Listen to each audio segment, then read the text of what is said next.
Contented Media presents Dr. Bitcoin, the man who wasn't Satoshi Nakamoto, an original podcast series with Mark Hunter and Arthur Van Pelt.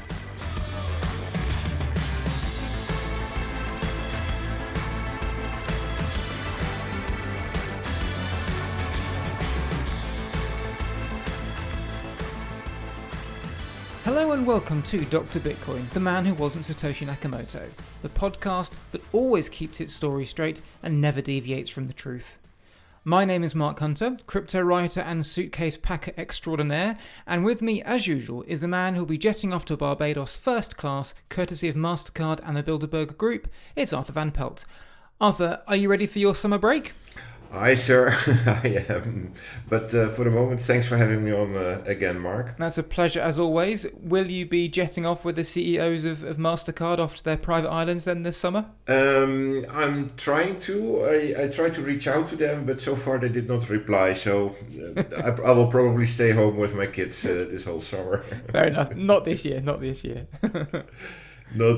Maybe next year. We start this month with the Pineapple hack case and CoinGeek's attempted takedown of the theory espoused by the Bitcoin Legal Defense Fund, whose chief legal officer, Jessica Jonas, has, in CoinGeek's words, been conducting a, quote, PR blitz to make the world aware of the case and its ramifications. CoinGeek decided to do a fact-checking exercise, which is about as legitimate as Russia conducting an internal war crimes investigation, in which, surprise surprise, it found that Jonas was telling a bunch of lies. CoinGeek started by claiming that the Bitcoin Legal Defense Fund wasn't set up to defend Bitcoin developers against anyone who might try and sue them, but that it was, quote, created specifically to fight one individual, Dr. Craig Wright. That's because he's the only person who has sued Bitcoin developers. Here's how it works, CoinGeek. You are a country with an army, and you threaten another country that doesn't have an army. That country will almost certainly build one in order to defend itself against you. If you have an issue with armies being formed against you, don't threaten people. It even criticised the fund for not doing a Craig Wright and starting litigation of its own, saying, quote, to this day, the fund has not taken one action or issued one bit of press that is not about Dr. Wright. This is the equivalent of threatening to punch someone full in the face, have them turn around and say that they are going to defend themselves against anyone who tries to punch them in the face, only for you to then try and claim some sort of moral high ground because they haven't announced that they'll be punching anybody else in the face. CoinGeek then adds a line that gives you a flavour of just where we're going with this. Quote, it's true that many people seek to abuse the legal system in order to achieve one end or another. However, what Jonas does not say is that the courts, and in particular the courts of the United Kingdom, where Dr. Wright has filed most of his lawsuits, have rigorous mechanisms for filtering out frivolous lawsuits. Literally no shame. Where CoinGeek takes its biggest issue is over the impact of the case. The Bitcoin Legal Defense Fund argues that the case could impact the whole open source software space, with any creator of open source software potentially liable for loss by someone using their software. CoinGeek argues that the case is much more narrow than that it will apply to only blockchain developers, and indeed developers of just 4 blockchains: BSV, Bitcoin, Bitcoin Cash, and Bitcoin Cash ABC, now eCash. CoinGeek argues that, quote, success by tulip trading in this case would not impact open source development generally, it would impact only tulip trading, while setting a precedent that could be applied to other blockchain developers in the same or substantially similar fact situations. This, however, is not the opinion of a leading IP lawyer I spoke to this month, who said that everything will come down to how broad or narrow the judge in the case would interpret any victory by Craig Wright, and that he and his colleagues were indeed worried by the potential ramifications of such a win for the open source community. 2 weeks after this, in mid-July, the Bitcoin defendants filed something in the case which turned a few heads. Arthur, can you give us a high-level review of what was filed? Well, that's a challenge, Mark. Very high level. The defendants, who call themselves the INEO defendants, seek to have the claim struck out because it is a fraudulent claim and an abuse of process. But diving into the details of the filing, we find them stating, and I will quote from the filing, TTL accepts that it must establish that it owns the digital assets in order to obtain the relief it seeks. It cannot do so because it never owned the digital assets and has commenced this claim fraudulently and in reliance on fabricated documents. This is of a piece with the historical conduct of the individual behind TTL, Dr. Craig Wright.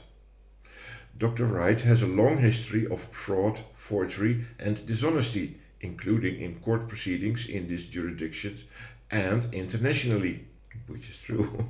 He has been shown to be a thoroughly dishonest individual, and it is the position of the NEO defendants that these proceedings are an attempt by Dr. Wright through TTL to use the English courts as an instrument of fraud. These are plainly very serious allegations and they are not made lightly. End of quote. So there you go, Mark. Yeah, they're not messing about, are they? No, this is as clear as they what they think about the whole situation. Those of you who tuned in last month will remember that a key element of the COPA case will have an impact on all Craig Wright's other UK trials and may even see a separate mini-trial to decide it. This is the identity issue, i.e. is Craig Wright Satoshi Nakamoto, but the developers want to go one further and have a judge decide on the ownership issue before the case begins, which centres around the idea of whether Wright owned the very coins that he purports to have lost. This, of course, is crucial to the case, because if a judge rules that he never owned the coins in the first place, then the case probably won't go ahead. I say probably because with the British legal system, you just never know. The individual putting forward the request, NEO solicitor Timothy Ellis, argued that Wright's case was fraudulent because the premise on which it was based was as secure as a cardboard bank vault, only he used more professional terminology. Quote, "There is a compelling prima facie case that TTL did not own the assets in the addresses at the time of the alleged hack and has fabricated documents to support its claim to ownership of the digital assets. This evidence, Ellis argued, was damning enough for the court to conduct a mini-trial over this element alone, and began his argument by rolling out a catalogue of comments from judges over Wright's tangles with the legal system in previous years. Arthur, this was like a greatest hits compilation, wasn't it? Oh yeah, absolutely. I mean, in this podcast we can quote as much as we like, but in this case I really would like to recommend the listener to go to find this filing online. And I think, Mark, maybe you can put the link to that filing in the podcast description, maybe? Yep, sure. Because if the listener goes to the whole D section, which is starting on page 9, it kicks off with the Ryan case from the early 2000s, and in this case a ruling from 2005, where the judge stated that Dr. Wright's explanations and interpretations of these and related documents are contradicted at critical points on which there is no independent evidence to support him, and of course many quotes from the Climate vs. Wright rulings, the Peter McCormack and Hodlnott cases, etc. So really go to that link and read that D section of this filing. It's a beauty. It is wonderful. It almost summarises the first series of our podcast. Yes, sir. Having appraised the Court of Wright's history, Ellis then went on to outline the specific reasons why the Pineapple Hack case was yet another instance of Wright bringing a false case. Interestingly, Wright's law firm for this case, which, as we reported last month, has changed from Ontier to Travers Smith, has confirmed that it will rely on no documentary evidence other than what has already been submitted to back up the purchase and ownership of the coins in the 12 IB7 and 1 FIGS addresses. This is particularly troublesome for Wright's claim over the 12 IB7 address because, as Ellis pointed out, Roger Ver asked for any and all evidence of ownership of this address to be presented so it could be analysed, and was met with a wall of silence. The only 3 things put forward by Wright as evidence of ownership, if you can call it that, are extracts from his company accounting software, a dodgy as fuck purchase order, and, of all things, discussions with the Australian Tax Office. That's not going to end well. We'll start with some accounting records from one of Wright's companies, Craig Wright R&D, which Wright alleges became the Tulip Trust in 2011. Arthur, one word, did it? Nope. Wright is relying on records from 2 accounting suites, MYOB and Xero, to somehow prove ownership of the assets, although the idea that personally inputted data proves anything beyond the user's ability to tap in a number is an area for strong debate. MYOB has no record of the 12 IB7 assets, but it carries a record of the receipt of the 1 Feeks coins, while Zero has a record of both being under control of a Craig Wright entity, but not past January 1st, 2014, so hardly conclusive. Of course, self-entered figures are hardly proof of anything, and Arthur, what else did Ellis find regarding these accounting figures? Well, this part of the debunk involves modifications that are added to an audit history log of the accounting software, and then Ellis states that discrepancies were found, and now I'll quote again.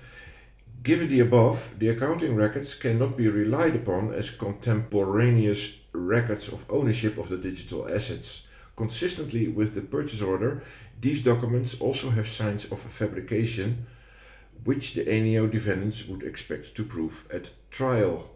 End of quote. We then come to an ATO investigation and subsequent report from 2013 on which Wright is leaning, with Ellis summarising Wright's argument as being that he wouldn't have claimed to own the coins in the addresses because of the tax implications of doing so. But Arthur, what's the truth about this one? Well, Craig Wright did actually claim to the ATO that he owned the Bitcoin in these addresses. And the Bitcoin developers, they state, and as far as I know from my own research, I can confirm that this is completely correct. The NEO defendants believe that Dr. Wright identified the 1 Feeks and 12 IB7 addresses and the other addresses he listed in this email from an online Bitcoin rich list. And here you go, Mark. This is what I also have said so many times for so many years. Craig Wright only took those Bitcoin addresses from the Bitcoin rich list and claimed that they were his, but they were not his. They belonged to other people. But making that claim is what he did to the ATO. So back to the quote. From an online Bitcoin rich list in an attempt to demonstrate that he had substantial Bitcoin holdings in order to justify and explain the rebate, the ATO was in the process of investigating. End of quote. But what happened back then, Craig was requested by the ATO to sign these addresses to prove that he owned them, but Craig ducked those signings with the lie that he couldn't sign them because, I'm going to use a quote again, when that request was made to me, the assets in the address and other addresses were outside Australia for tax reasons. End of quote. Yeah, crazy, isn't it? It makes a difference. Yeah. So yeah, then the Bitcoin developers couldn't help but noting that this answer is an obfuscation. The ability to use the message signing feature is not geographically linked and can be done by anyone, anywhere, with a relevant private key. End of quote. And to add insult to injury, Mark, the Bitcoin developers then lay out the rest of Craig's history with the ATO, where, and I quote again, Wright deliberately altered or fabricated materials provided to the ATO and lied to the ATO in various respects. And that the ATO found that Dr. Wright admitted to backdating invoices. Yeah, that is bookkeeping fraud, Mark. And what they also said, the ATO then commenced a criminal investigation into Dr. Wright, which resulted in a raid of his property in Sydney shortly before he fled to the United Kingdom, where he now resides. So the NEO defendants understand that the ATO criminal investigation remains ongoing. Mm-hmm. This is how it is at the moment, and this is how it went with the ATO back in 2013, 14, 15. And I can only fully agree with the Bitcoin developers. But then Alice, on behalf of the Bitcoin developers, concludes this ATO section with, it is implausible that if Dr. Wright owned the digital assets, or any material amount of cryptocurrency, that he would falsely claim to own Bitcoin addresses owned by others. The fact that Dr. Wright falsely claimed ownership of other addresses at the same time as claiming ownership of the digital assets supports an inference that he has fraudulently claimed ownership of the digital assets and has now done so for some time. End of quote. Yeah, this is the stance of the Bitcoin developers, and I couldn't agree more, Mark. Yeah, Craig Wright can't have it both ways, can he? That's it. Next comes the purchase order, the issues with which we described in detail in our June bonus episode.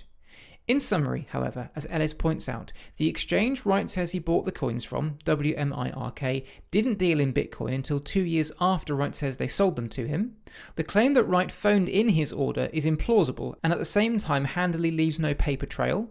The template on which the purchase order was based wasn't released until 2015, 4 years after Lynn Wright supposedly made it. An image of Russian text on the purchase order, which purports to be some kind of logo for WMIRK, translates as service news, while its very presence is odd given that the invoice was created by TTL and not by WMIRK, and so it had absolutely no right to be there. Arthur, there's supposedly some report done by a firm called Alex Partners, which, surprise surprise, dates the creation of the purchase order to the exact date of the document, but there are even issues with this report, aren't there? Oh yeah, for sure. And I really wonder how Alex Partners must be feeling, and I wouldn't be in their shoes. I think the guy who wrote the report, Mr. Maduro, he must be feeling very awkward at the moment, I'm sure, because the forensic report about the purchase order is being completely destroyed in this filing, and they don't give much away at the moment because they are saying that it will be addressed in court in detail. But Alice notes that, now I'll quote, "The report itself states that PDF contents cannot be validated with 100% certainty, and, critically, that the timestamps of the PDF documents are unreliable." Now, and Mark, don't forget, this purchase order is a key piece of evidence for Craig Wright in this case to make a claim on the OneFeeks address. Mm-hmm. But the Bitcoin developers, they simply also note, meanwhile, the report also fails to explain the time zone discrepancy in the PDF. Oops. Yeah. So there's everything is wrong with the purchase order that you can imagine. It is not from the time frame that Craig claims it is, which was February 2011. It was built on a recreated template from 2015 or even later. So we know already that this is a forgery. And Alex Partners, and that's why I don't want to be in their shoes in court in the upcoming days, weeks or months when they're gonna discuss these matters. Yeah, Alex Partners endorsed this forgery, and the Bitcoin developers managed to debunk it thoroughly. It seems to me with this Alex Partners report, this is another example of the Craig touch, where this could have been a totally reputable firm until Craig Wright got his hands on them. Yeah, that's indeed a good analysis. The Craig touch. In every group that Craig is joining, he will bring down the average IQ of that group, because he will influence their narratives, and that's not for the best, so to say. We then have the fact that the coins that ended up at the OneFeeks address did in fact belong to Mt. Gox, and that the movement Wright says was WMIRK handing him the coins was in fact the hackers moving the coins from a Mt. Gox wallet to their own. Ironically, Wright has questioned the authenticity of the Skype chat between Mark Karpeles and Jed McCaleb discussing this at the time, and has also pointed to the fact that TTL asked for any potential owners of the OneFeeks address to come forward in 2022, and nobody did. However, Karpeles openly discussed the exchange's ownership of the OneFeeks coins at the time, and surely he wouldn't claim ownership of the coins that the exchange didn't actually own in fear of the tax implications of doing so. Right, Craig? For a thorough debunk of the purchase order and the convoluted set of circumstances surrounding it, see our June bonus episode. Towards the end of the filing, Ellis adds a few interesting quotes from Oliver Kane, Wright's former solicitor at Ontier, who noted that Wright has, quote, few documentary records of TTL's acquisition of the digital assets and no contemporaneous evidence of the purchase of the 12 IB7 address, and adds that it, quote, has to be accepted that there are inconsistencies in some documents that might evidence ownership. Ellis calls this a, quote, generous understatement, and adds that, quote, the limited documents relied upon are fabrications. Little wonder Ontier is no longer around. Ellis signs off by asking for around a week to 10 days worth of court time to explore the ownership issue, and says that the costs would be in the region of £1.4 million, arguing that, were the defendants to win, it would save a hell of a lot of public time and money, given that a full trial would be unnecessary. He also adds that in excess of 20 witnesses would be called by the Bitcoin developers to give evidence against Wright's ownership claims. Arthur, we know Wright prefers witnesses to evidence, but if this goes ahead, who on earth can he call on? Are we going to get Lynn Wright on the stand telling us how she made the purchase order? Yeah, who knows? And she will, of course, tell that she doesn't remember, or I don't know. But oh, yes. Yeah. Because it's 100% impossible that she had anything to do with it. But okay, let's see. But returning to the 20 witnesses that are mentioned, it are actually the Bitcoin developers who claim that they might bring in those 20 witnesses. They include themselves in that number, for your information. And next they say that they might call miners, investors and exchanges or other contributors to the Bitcoin core software that have not been named as defendants. And that's how they think that they might bring in a total of maybe in excess of 20 witnesses would be called. Mm-hmm. Tim Ellis is also demanding a security deposit of £1.25 million from Wright if this preliminary trial were to go ahead, so the defendants can be sure of getting their costs back if they win. Well, when they win, surely. And he gave a number of reasons exactly why this was necessary. What were these reasons? Well, after summing up a long list of failures to pay anything, like in the Kleiman and Hodlnot cases, silly claims and lame excuses that Craig doesn't own anything and he has no shares in any company, etc., they conclude, and I'll quote, "On the evidence, it is clear that neither TTL nor Dr. Wright would be able to pay the significant costs likely to be incurred by the NEO defendants if ordered to do so.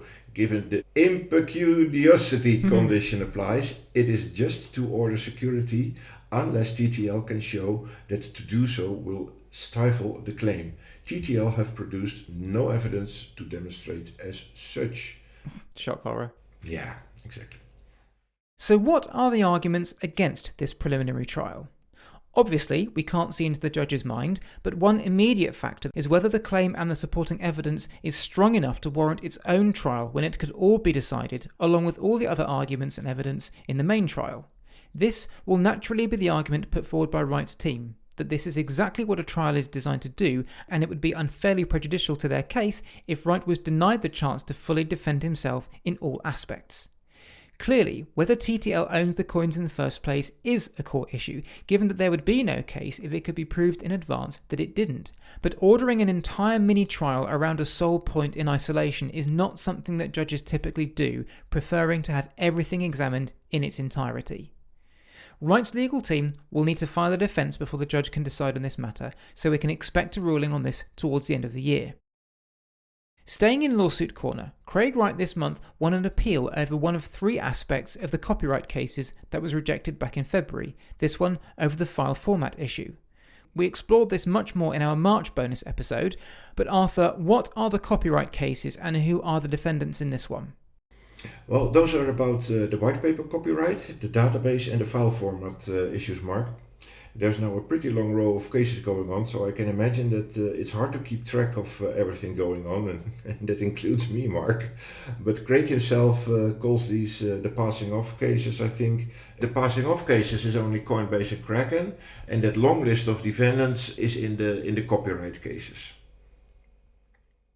The key question for the High Court judge, Justice Mellor, was with regards to a term called fixation, which states that copyright will not subsist in a literary work unless and until it is recorded in some way. This led him to ask the question, when and in what form was the alleged literary work in the Bitcoin file format first recorded? He ruled that without the actual structure of the Bitcoin file format being defined in a material form, there would be no recorded work for copyright purposes. If you want more detail on this, then please check out the appeal court ruling, which has pages of the stuff, but we won't go into that here because I don't think any of us could stand it. I'll jump instead to the appeal judge's summary, which says that, quote, Dr. Wright has a real prospect of successfully establishing that the fixation requirement is satisfied, and allowed the appeal. This means that all three strands of Wright's copyright case will go through to trial, although, as we now know, if Wright is judged to not be Satoshi in the identity issue of the Copa case in January, it won't go ahead anyway. Justice Mellor has been a busy boy this week, also ruling on the securities costs in the Kraken and Coinbase passing off cases. As with the Pineapple hack case, Kraken and Coinbase both wanted Wright to pay a lump sum ahead of the trial as a guarantee of their legal costs should Wright lose. Coinbase wanted £339,000 were the lawsuit to be stayed pending the identity issue, or £3.2 million for a full trial, whereas Kraken wanted slightly less, at £205,000 for a stayed trial, or £2.7 million for a full trial. Perhaps unsurprisingly, Wright tried his best to wriggle out of these costs. After all, it's hard to pay for lawsuits when you don't own anything, and this led to a bumper and unexpectedly enticing ruling, and one where Wright's chickens well and truly came home to roost. Kraken and Coinbase pointed out the numerous times Wright has openly boasted about moving all his assets around to the point where none of them are supposedly connected to him, meaning he is untouchable if anybody demands money from him. Not exactly what a judge wants to hear in these circumstances. Arthur, the exchanges also brought up the Tulip Trust. What did they have to say about it? Well, basically that according to them, the Tulip Trust doesn't exist, which is also something that that I have been saying for so many years. But listen to what they said, Mark. Furthermore, the defendants point to inconsistent testimony which Dr. Wright has given about the Tulip Trust. Number one, in his second witness statement for this application, Dr. Wright says the Tulip Trust is a trust of which he is a beneficiary and in respect of which his wife is a trustee. Number two, in the Kleiman vs. Wright proceedings in the US, however, Dr. Wright claimed that he is the trustee and the second claimant and Tulip Trading Limited are the beneficiaries. The judge found Dr. Wright to have given false testimony about the Tulip Trust and the evidence was found not to substantiate the trust's existence. End of quote. But in a follow-up paragraph they state, the defendants do not accept that the trust exists or exists in the form alleged by Dr. Wright. In any event, they say Dr. Wright's own statements make it clear that the claimants have deliberately used a trust and other vehicles to move assets around to avoid enforcement and will continue to do so. End of quote. Yeah, what else is there to say? This is how it is, Mark. Well, this is the shape-shifting chimera that is the Tulip Trust, the most malleable financial trust that ever existed. I think so, yeah. Now, Justice Mellor also noted that, quote, all of this evidence, which was not really disputed, casts a shadow over a number of issues I have to consider. And indeed, some of his rulings are worth going into here. Before we start, Arthur, Wright International Investments is named as a claimant in this. What is that? Well, Wright International Investments is a Seychelles vehicle that Craig Wright has owned for quite a few years, somewhere around 2010 I think it was. But recently he also raised last year a company in the United Kingdom with the exact same name. But in this lawsuit I think he's using the Seychelles company, which he claims eventually became, along with Craig Wright R&D, the Tulip Trust. But again, that is rubbish. The first thing Justice Mellor said was that he was, quote, not satisfied by the evidence from Wright that Wright International Investments is resident in the UK, which is important due to the fact that this is a UK-based case. Arthur, what evidence did Wright try and put forward for this, and how did it go down? Yeah, Craig said that he is doing the bookkeeping and record storing and board meetings of this company from his home office, which is in the UK, because Craig lives in the UK, as we all know. But this was not enough to convince the judge, Mark. Then Craig said the company has a business registration in the United Kingdom under the IBC Act of 2016. And again, this was not convincing enough for the judge, because he said, and I'll quote again, as for the second point, a registration under the IBC Act tells one nothing about where the company is resident. So number two is down the drain. Craig's third attempt to convince the judge was a comparison with Tulip Trading Limited. And here we go, also that Seychelles company that Craig bought in 2014 also has a UK counterpart in the meantime, also raised in 2022 I think. But to that the judge simply said, the third point carries no weight at all. Claimant 2, which is Craig Wright International Investments, was compared to Tulip Trading Limited, which was found to be a resident in the United Kingdom in Tulip Trading Limited versus the Bitcoin Association for BSV lawsuit.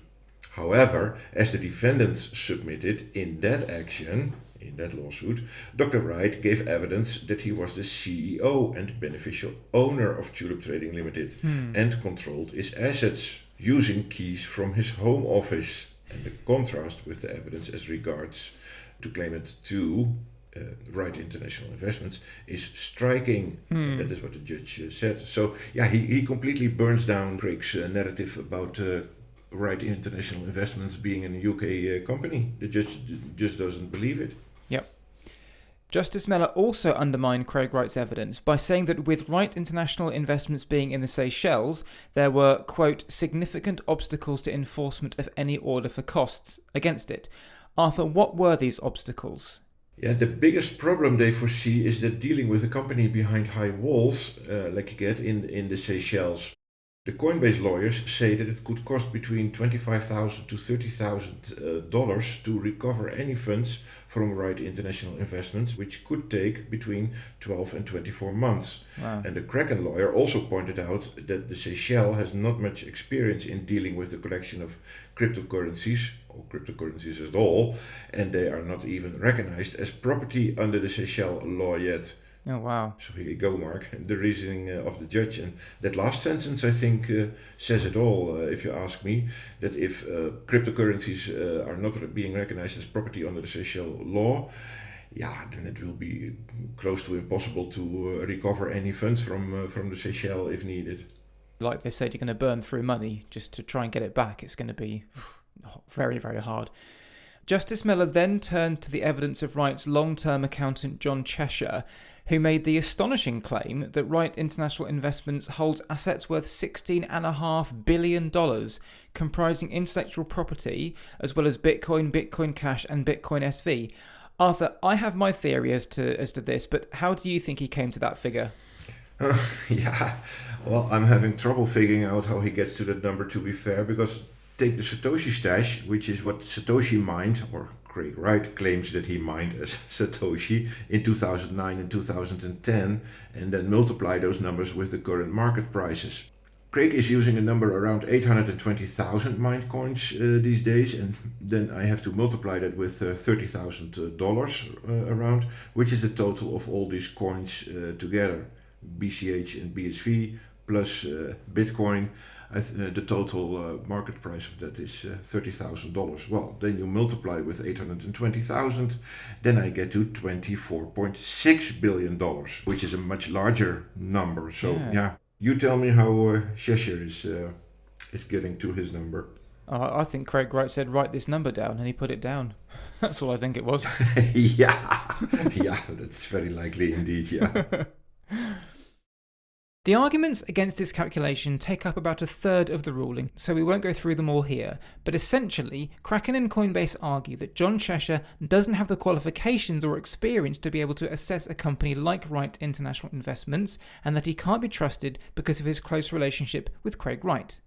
They also add, rather unsurprisingly given who the client is here, that Cheshire's evidence, quote, contains numerous flaws and is demonstrably unreliable, before listing their most egregious criticisms. Arthur, what were some of your favourites here? Well, it was quite a list of flaws. I went through it and I picked my two favorites from it. It would be too much to mention them all, but my two favorites are around the Satoshi stash. Yes. Because listen what the judge said. I'll quote point 4 and point 6 about this, and you're gonna love this.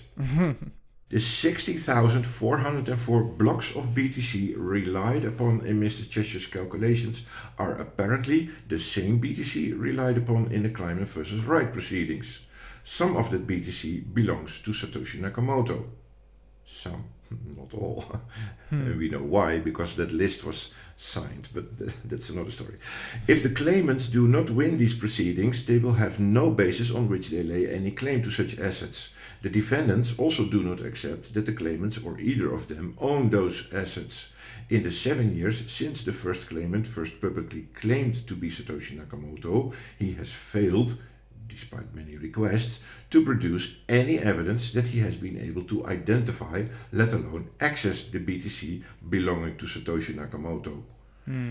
Yeah, and that's true. It's so simple, but it's so effective. If you don't get this ruling, you're not Satoshi, you don't have access to this money, you can't use this money for anything. Yep, exactly. Well, then we have paragraph number 6, my second favorite. Mr. Cheshire's asset calculations contains discrepancies, namely there are no spends or transfers of BTC since 2012, yet there have been spends from multiple addresses listed on the claimant list since 2018. Mr. Cheshire also states that the total number of BTC held by the second claimant is 890,818, but 16,404 sets of 50 BTC, and that is the mining subsidy of those addresses, are listed. And 16,404 sets of 50 BTC should equal 820,200. There is a difference between 819,000 and 820,000, and of course that is a discrepancy.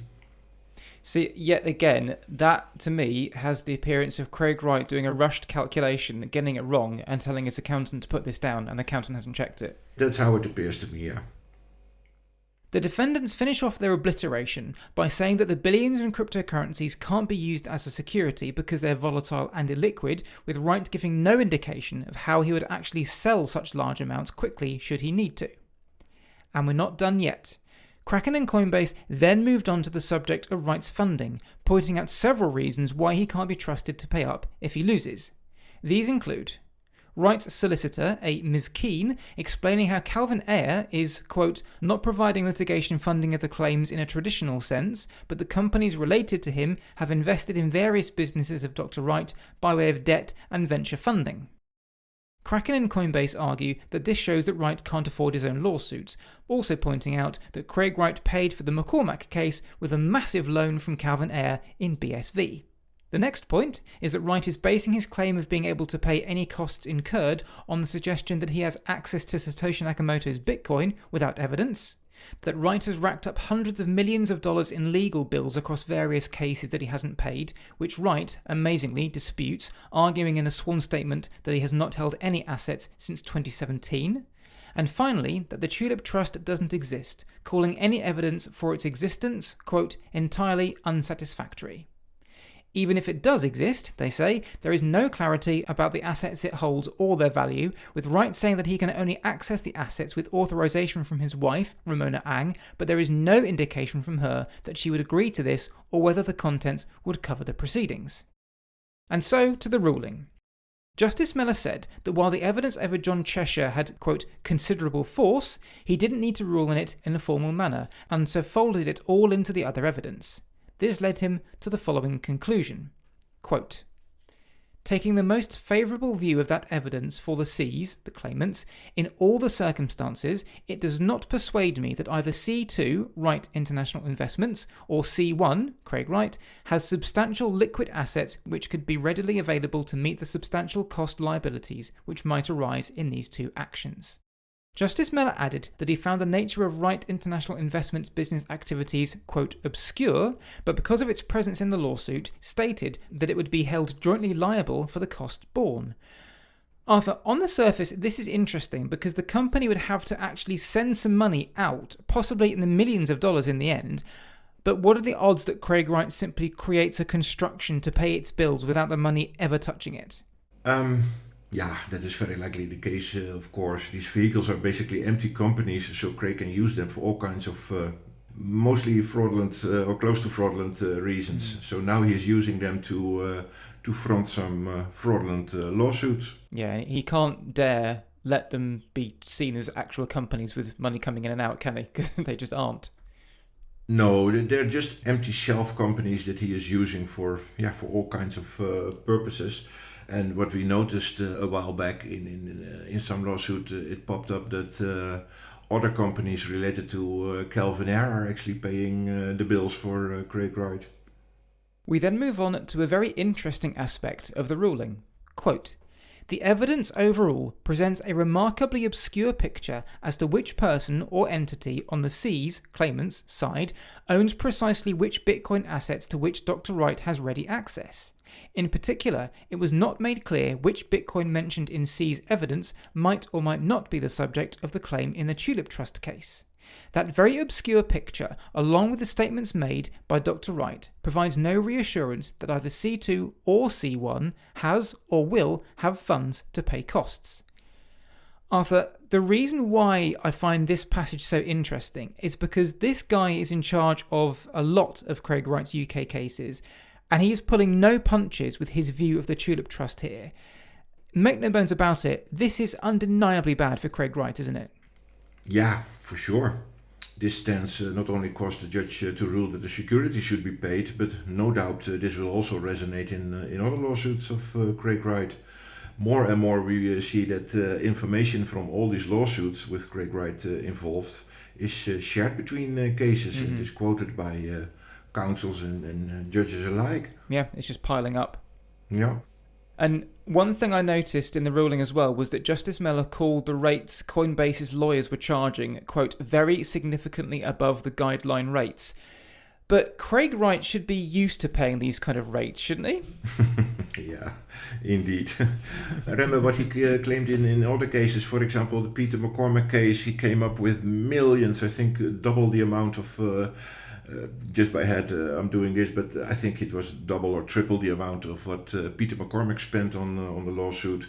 And you might also remember the Cobra Bitcoin case, where I think he claimed that he spent $800,000 for just a few letters back and forth and one short hearing of maybe 1 or 2 hours. And my goodness, it's fraudulent to pump up these bills so much. It's crazy. The upshot of all this was that Craig Wright and Wright International Investments will have to share initial securities costs of £400,000, £250,000 to Coinbase and £150,000 to Kraken. Arthur, this may not seem like much, but it will be interesting to see where he gets this money from, given that he's supposedly as poor as a church mouse. And also, this is just one of a number of cases Craig Wright will have to pay such securities costs on if they go ahead. So actually, this could lead to more interesting times when it reaches the millions, couldn't it?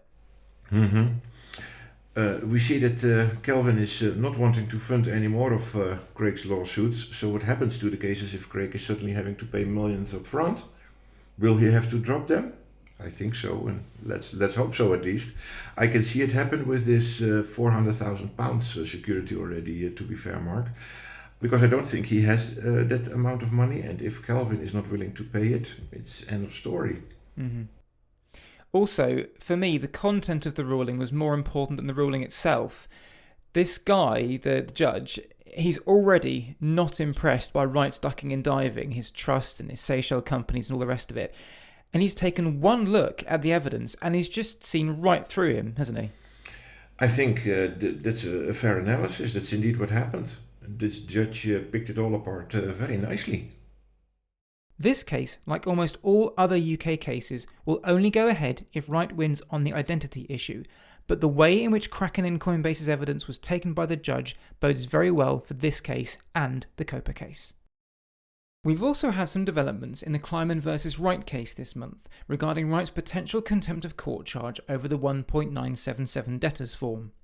To recap, Wright was asked to fill in this form in January, which is a standard form that any non-paying debtor in a court case has to fill in to aid collection.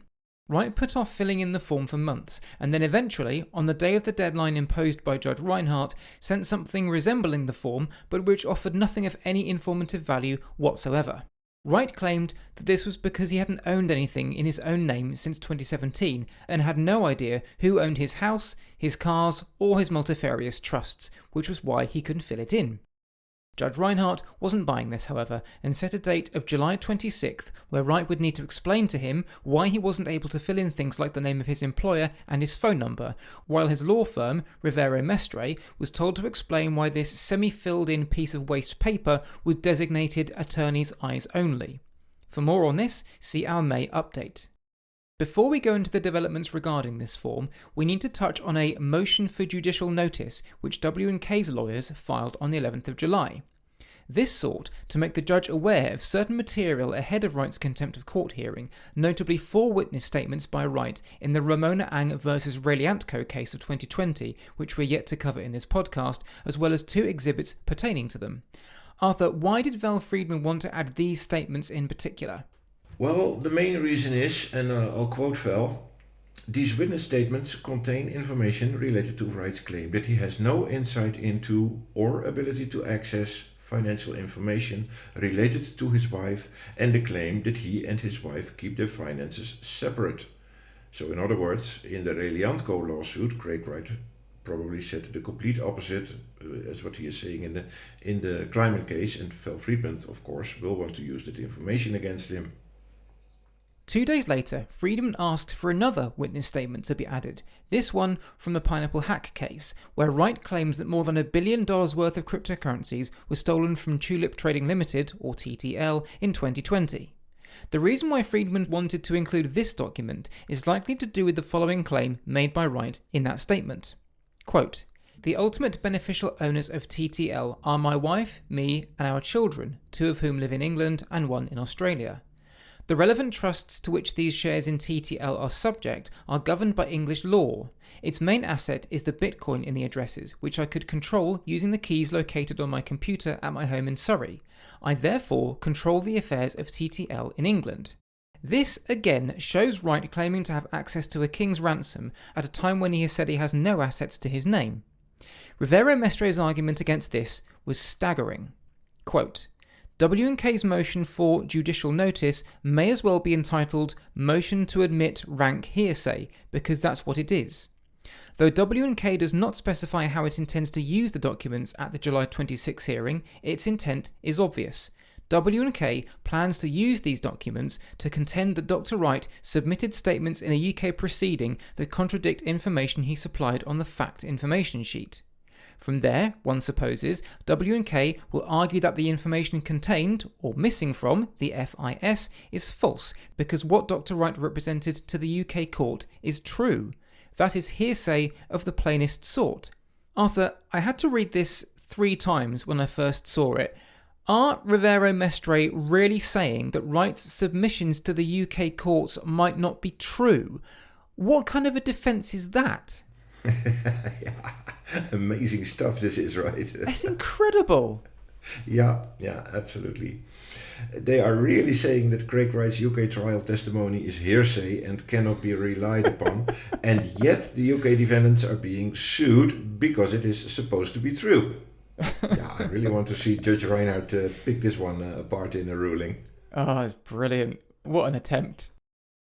Unsurprisingly, Val Friedman pointed out that this rank hearsay was Wright's own sworn testimony, not some conversation heard down the pub at kicking out time, and pointed out the inconsistencies in Wright's stories between the US and UK courts. He's in control of vast sums of Bitcoin and has his own finances when it suits him in one country, but by the time he flies over the Atlantic Ocean, he has had no assets since 2017, and he and his wife have only joint finances. Arthur, it seems that Craig Wright's ever-changing stories are finally catching up with him, doesn't it? Yeah, you can say that again. It's been a long time coming and we've been waiting for a day like this, but finally he has realized that you can't say opposing things in lawsuits all the time and get away with it. So again, please let Judge Reinhardt drop a bomb on this Craig Wright nonsense. Friedman also noted that Wright's team weren't prepared to accept his sworn testimony to UK courts, but they were prepared to accept the entirely unauthenticated material that dropped on the eve of Wright's contempt hearing. Arthur, what did arrive at this 11th hour?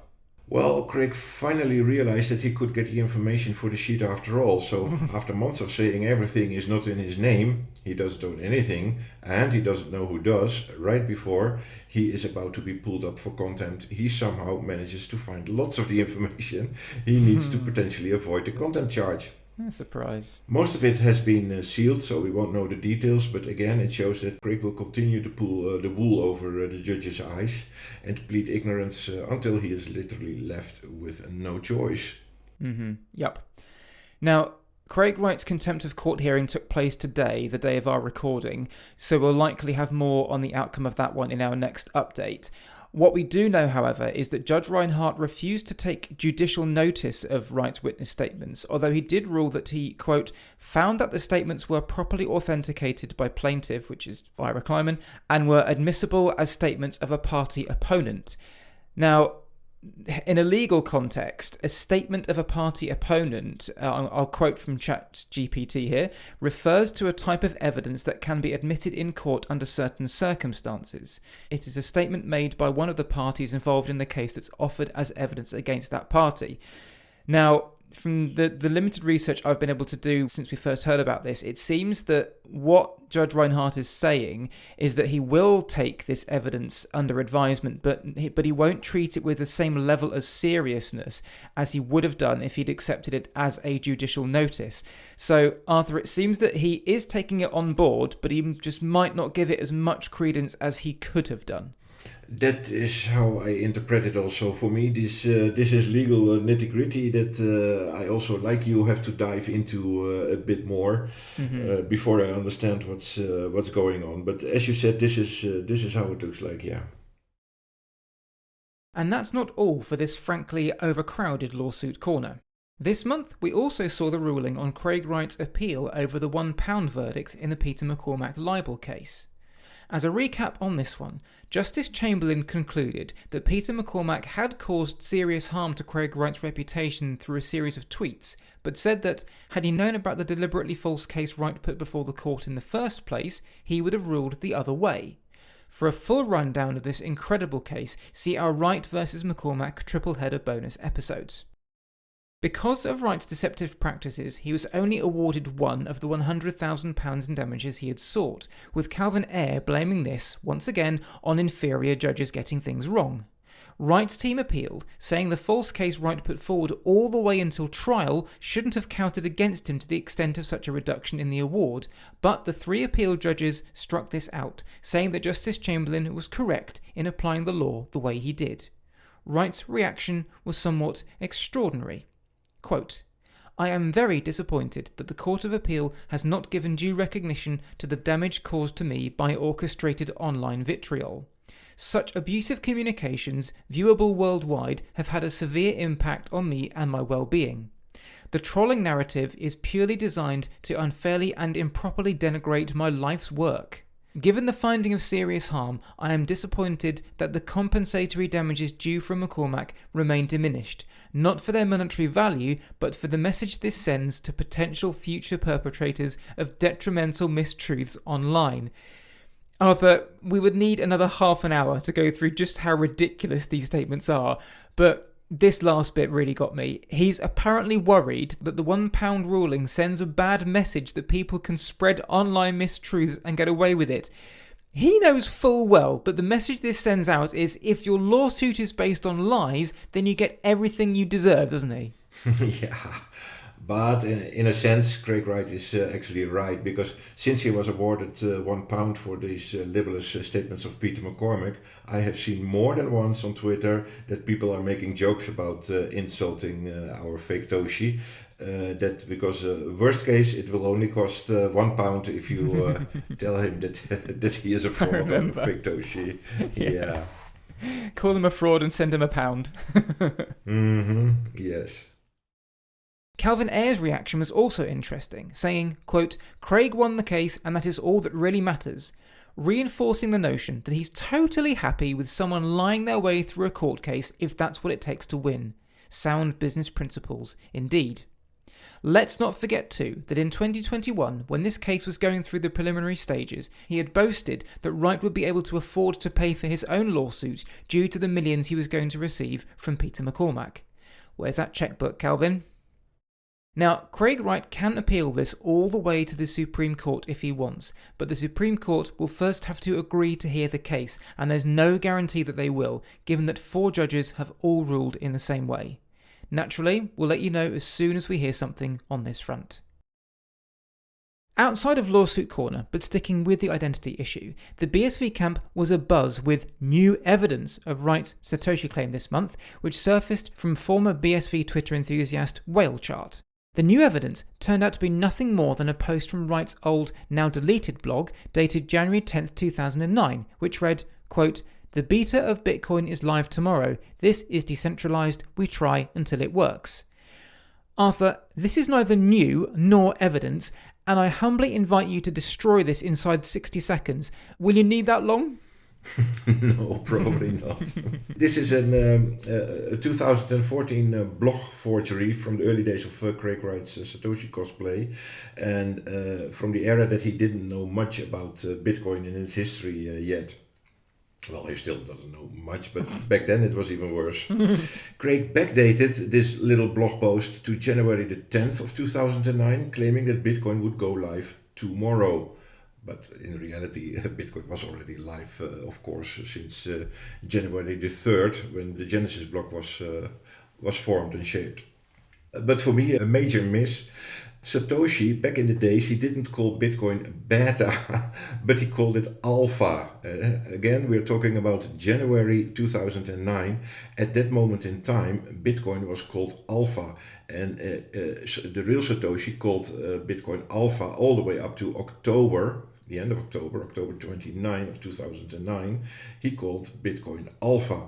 So when Craig Wright in a backdated blog post, backdated to January 2009, and he calls Bitcoin beta, you're not Satoshi. So that's a big mistake of Craig again. Quickly, for those who may not know, how can we tell that these blog posts are backdated? Yeah, that is quite easy to find out because you have several, for example, I use the Wayback Machine a lot, but there's also Archive Today and another one, but those two I use a lot. Snapshots of history of Craig's blog have been kept on those websites, and you can just scroll back to the year, for example, 2009, and look what was on his blog at that moment. If you take, for example, halfway 2009, you go to the link of Craig's blog and you look back a few months what was all on his blog, then you will not find this Bitcoin going live post. Only much later, in those snapshots, late 2014 by head, you will find this blog post for the first time. And then he is making some alterations in 2015, and at the end of 2015, at December 8 or 9, he starts deleting all that stuff, and then you will see in those snapshots that suddenly the Bitcoin blog post has disappeared. So yeah, that's how it is quite easy to date these things. Of course, they do not make every minute a snapshot, so you can be off by a few weeks, maybe sometimes a few months. But it is pretty clear in this case that somewhere in 2014 this blog post was created by Craig and backdated inside his own blog to January 2009. The responses to this serving of fake news porridge were predictable. Believers ignored the fact that the blog post had been debunked years ago and simply used it as more proof of Wright's candidacy, with one respondent damning Wright with faint praise by saying, quote, "Craig has to save his highest quality proof for the Copa court case. Satoshi can't put his cards on the table yet." The usual crowd retweeted and reinforced this message in the post. But Arthur, it's gratifying to see the number of dismissive responses to tweets like this, isn't it? I think it shows that more and more people are starting to speak out against him. Oh yeah, for sure. But again, there's still a number, and not many luckily, but there's still a number of people buying this already debunked but rehashed nonsense, which is a pity. So we have to keep on entertaining them with our information. That's how I see it. This month, we also saw Craig Wright argue with and eventually block someone over their interpretation of the term open source, which is of course at the heart of more than one of his UK court cases. Wright claimed on Twitter that Bitcoin was not created under the GNU General Public License, which would allow anyone to change the code, and argued instead that it was open source, which, to quote his tweet, means that you can read the code but can't edit it. He received a reply from one Kat Walsh, who argued that this is not the definition of open source that the rest of the open source community uses, shock horror, and that the MIT license Bitcoin was released under is, quote, pretty clear about allowing modification. Arthur, for a quick recap, what's the importance of modification within Bitcoin and how does it affect Craig Wright's argument? What we see happen in those projects is that bug fixes are done and new features are introduced in the protocol. Satoshi, how he set it up with open source and many developers cooperating to make progress for Bitcoin. But it appears that Craig Wright has a different stance. He wants to have it closed source, and he wants to have the protocol ossified early as possible, which means that it is set in stone. Now, yeah, this is not how Satoshi set it up. The problem for Wright is that he wasn't disagreeing with any old troll, but the General Counsel for Creative Commons, who had clearly had enough of his bad takes and wanted to put him straight. This first interaction came at the end of June, and things seemed to have calmed down from that point, but Wright was at it again this month, tweeting that, quote, Bitcoin is digital cash. The code is licensed under MIT open source, as this is instrumental to its auditability and transparency. Adding that, quote, open source software, OSS, plays a significant role in promoting trust and security in Bitcoin. The thing that is misrepresented is Bitcoin is OSS. It was never FOSS, which stands for free and open source software. Walsh disagreed and told him so, tweeting, quote, this is a confused statement. The MIT license is a FOSS license. GNU licenses are not the only FOSS licenses. It grants everyone the ability to modify the software and redistribute their modifications. Wright then tried to correct her, asking her to, quote, please try to be more honest, and advised her to, quote, maybe take Business Law 101 so she would, quote, understand fees. Then he blocked her, saying he does not, quote, put up with communists. Arthur, Craig Wright's grandiosity has got to the point where he thinks he knows more about open source software than people who litigate around it for a living. And then to make matters worse, he calls her a communist. I think people like Cat Walsh must feel like they've been involved in some sort of drive-by or something. All they're doing is trying, politely in fact, to correct someone regarding their area of expertise, and for that they get demeaned, blocked, and then called a communist.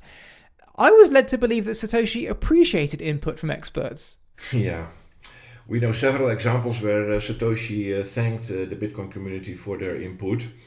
A beautiful example is, I think it was somewhere in 2010, Hal Finney, the famous Hal Finney, said on the Bitcoin forum that he found Bitcoin an impressive piece of machinery, and then Satoshi replied, that really means something to me coming from you, Hal.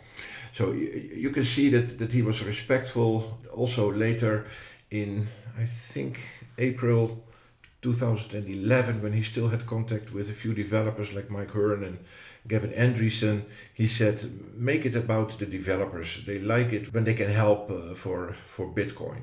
All over he was respectful, he was thankful for the jobs being done on Bitcoin by others. And here is Craig Wright. He is putting them down, actually. He is insulting them and calling them communists because they don't agree with him.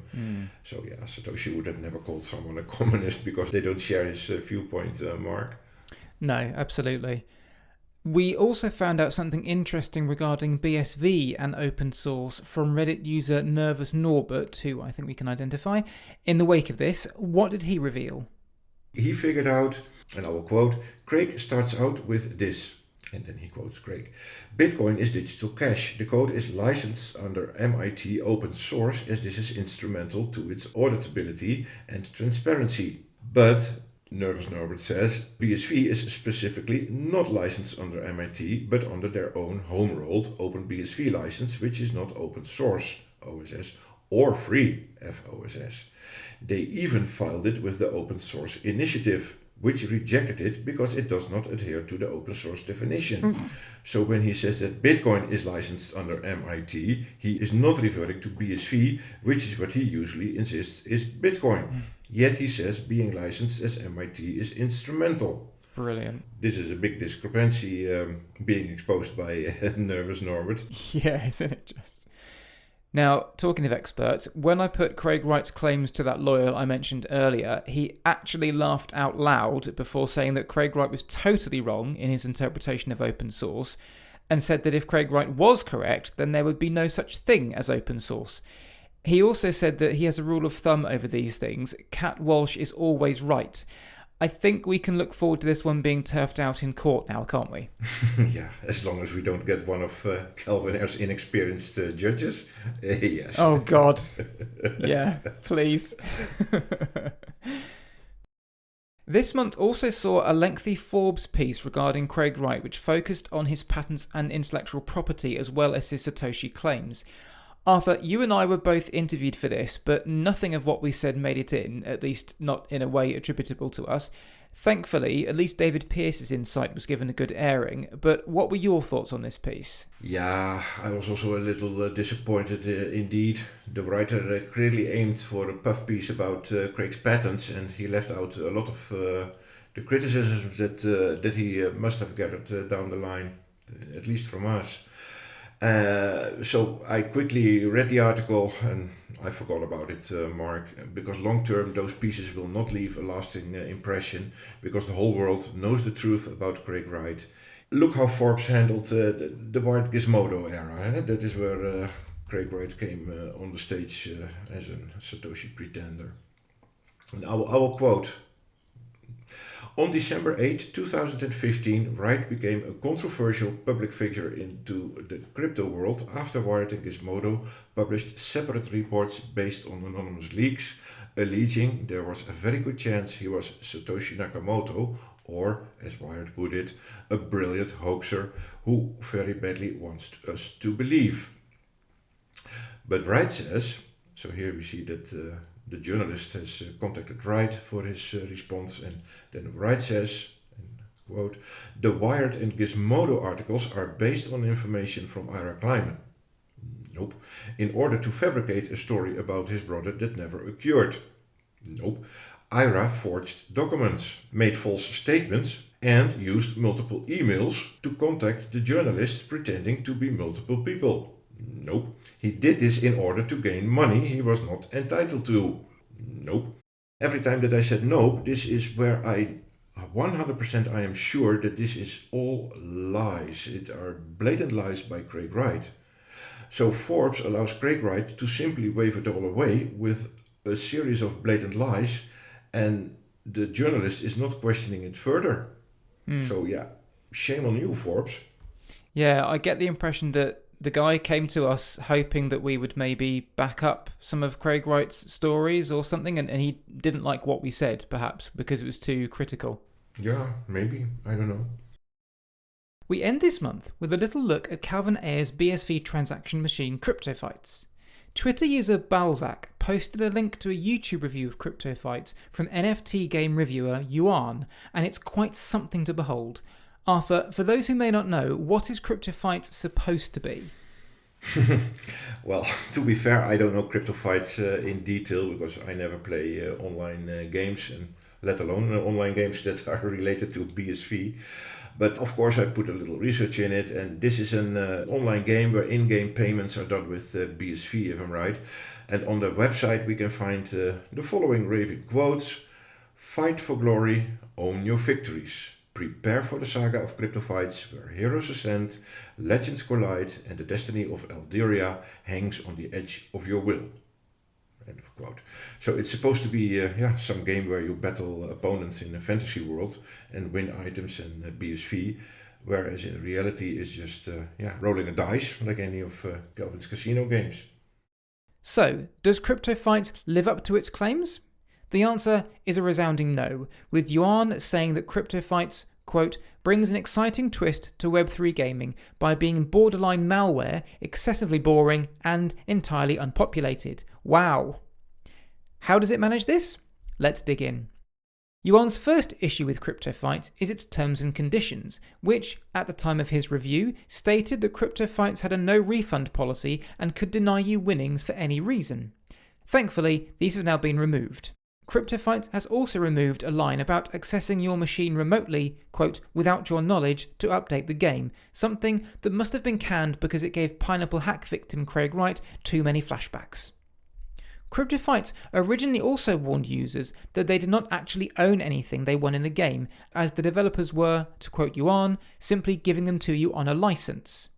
Yuan also spotted what looked to be notes from a proofreader included in the terms and conditions, which just goes to show how ramshackle the entire operation is. When it came to gameplay, Yuan noticed something odd about the super-fast, unlimited scaling BSV blockchain. While moving forward to level 2, I noticed that the game had me wait in a queue before starting the match. That's right, I'm waiting in queue to start a single-player game of CryptoFights. Now, the queue's really quick, but why do I need to do this? What's going on? Well, as you'll see here at the bottom of the screen, CryptoFights is waiting for a response from the blockchain before beginning the match. This is because all of your crypto fights take place as on-chain transactions. Once the game did get going, Yuan found that it didn't quite live up to the hype. After the blockchain transaction was confirmed and the battle began, I realized that the game has an auto battle feature. This is great, since there's no gameplay anyway, you just click a button and watch a dice roll. There's no reason to use any of your other abilities when you can just attack every turn, so auto battle it is.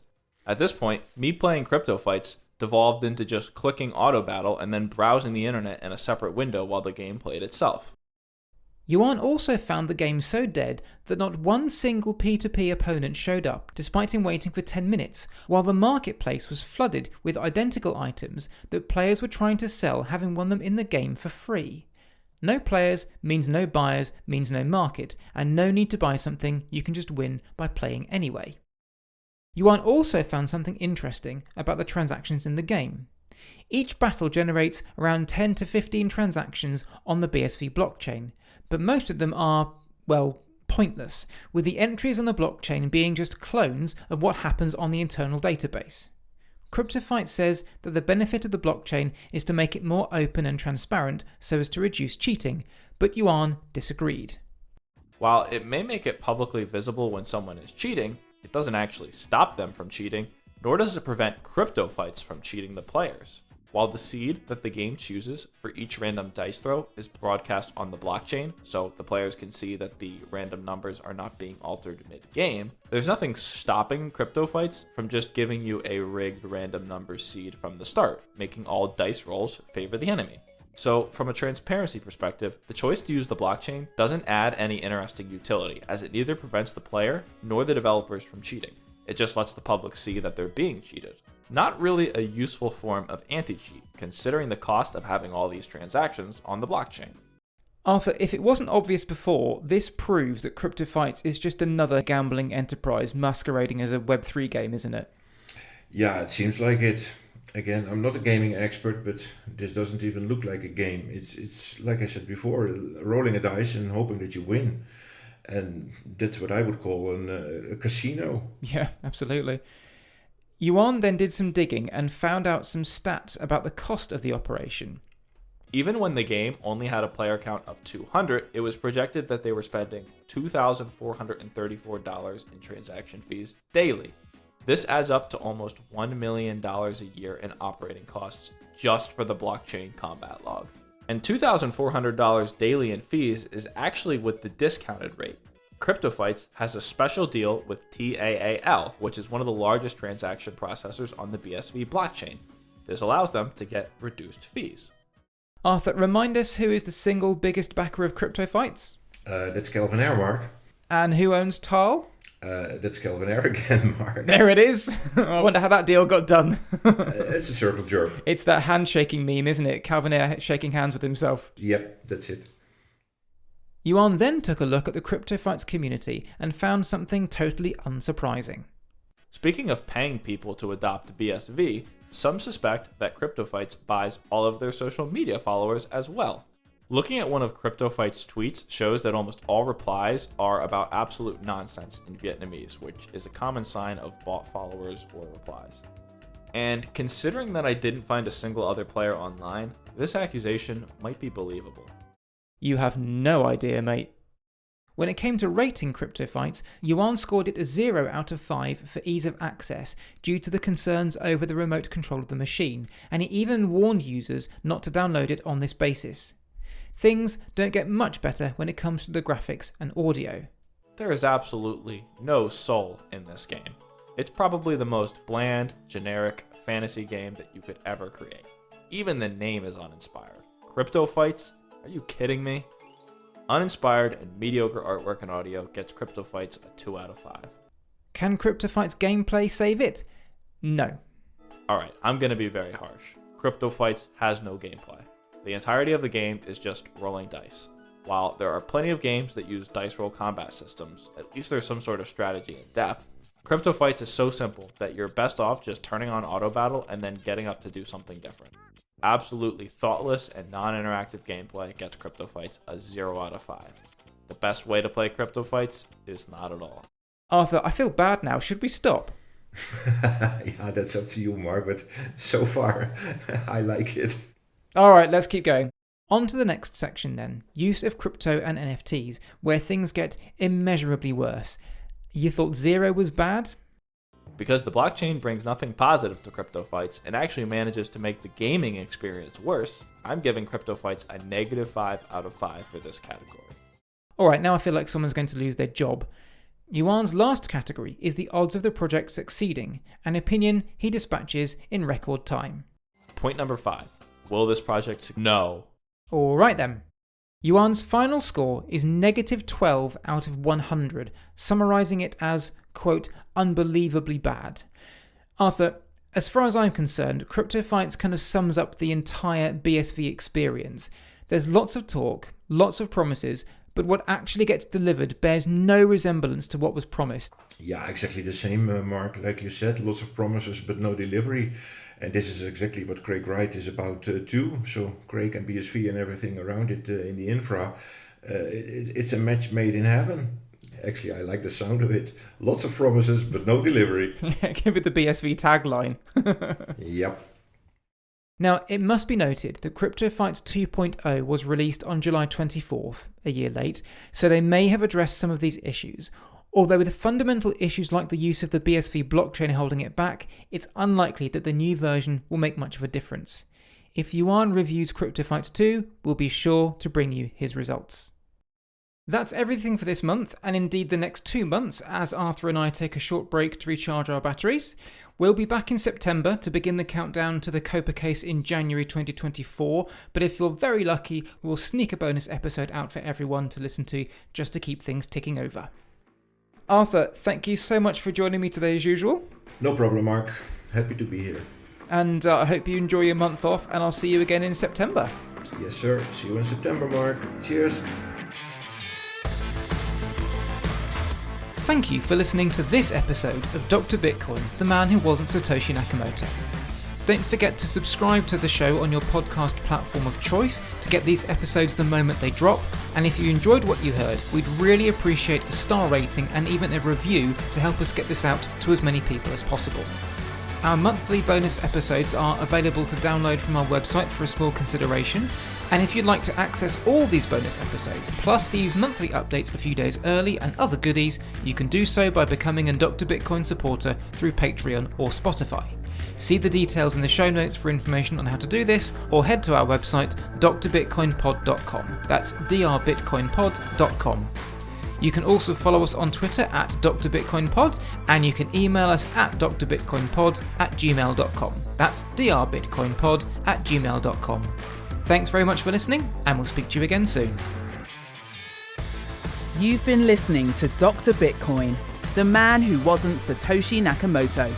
Written by Mark Hunter, with additional material by Arthur Van Pelt. Editing and production by Mark Hunter. This has been a Contented Media production.